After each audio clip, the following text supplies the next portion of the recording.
Thank you very much.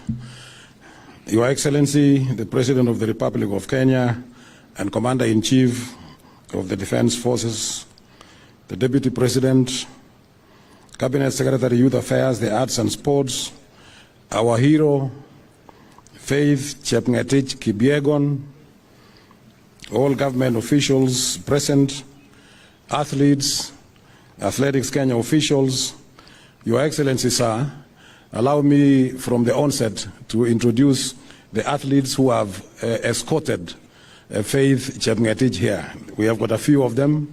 A lot of them would have liked to come here, but because of time and so forth, we only brought a few of them. And allow me to introduce them to you right now. Of course, we start from the double world record holder, Faith Chepngetich herself. And she is here with her husband, Timothy Kitum, who in his own rights he was also an athlete, a bronze medalist in 2012 London Olympics.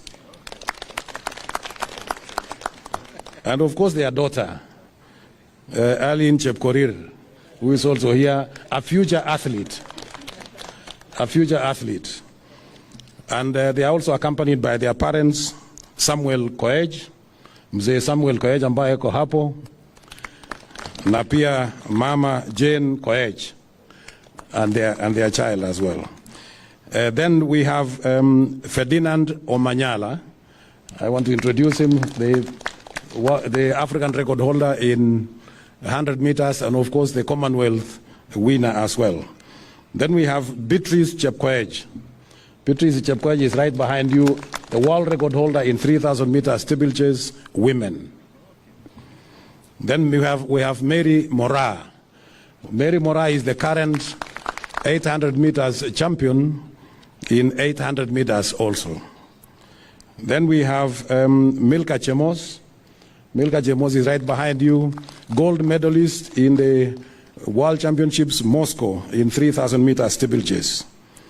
Then we have Geoffrey Kamworor. Geoffrey Kamworor is a track record holder, but currently he's running marathon. And then we have Geoffrey Kirui. Geoffrey Kirui is also with us here. So, Your Excellency, those are the athletes who managed to escort our hero, Faith Chepngetich Kipyegon.